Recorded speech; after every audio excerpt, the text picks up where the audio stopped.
An Exodus reading. Today is February 23rd. Our reading from Exodus is chapter 4. But Moses spoke up and said, "What if they do not believe me and do not listen to me, but say, 'The Lord did not appear to you'?" The Lord said to him, "What is that in your hand?" And he replied, "A rod." He said, "Cast it on the ground." He cast it on the ground, and it became a snake, and Moses recoiled from it. Then the Lord said to Moses, "Put out your hand and grasp it by the tail." He put out his hand and seized it, and it became a rod in his hand.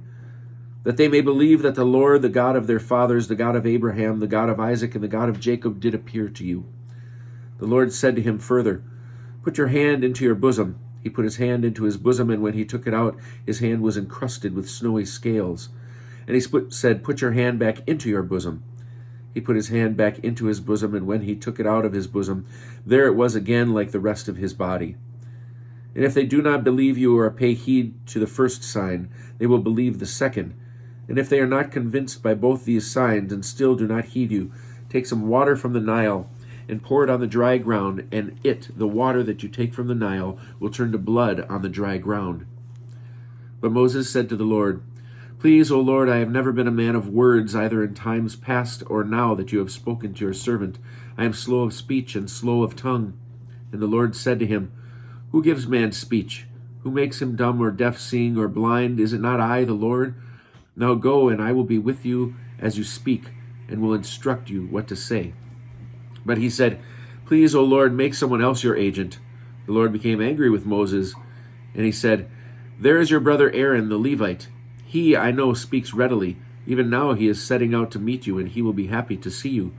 You shall speak to him and put the words in his mouth.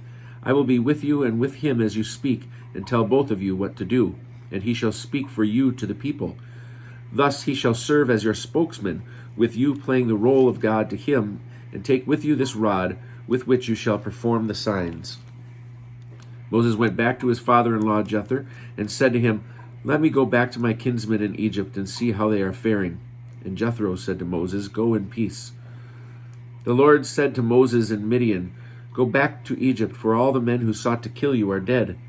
So Moses took his wife and sons, mounted them on an ass, and went back to the land of Egypt. And Moses took the rod of God with him.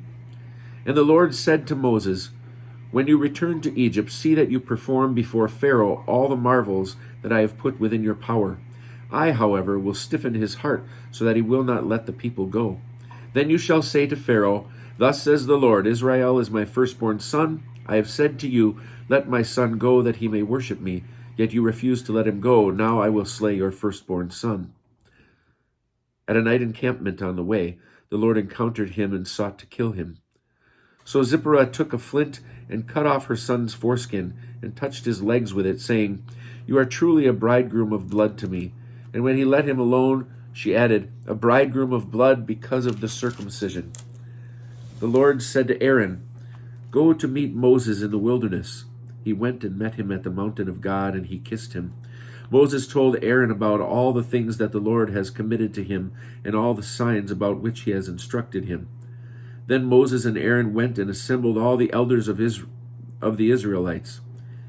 Aaron repeated all the words that the Lord had spoken to Moses, and he performed the signs in the sight of the people, and the people were convinced.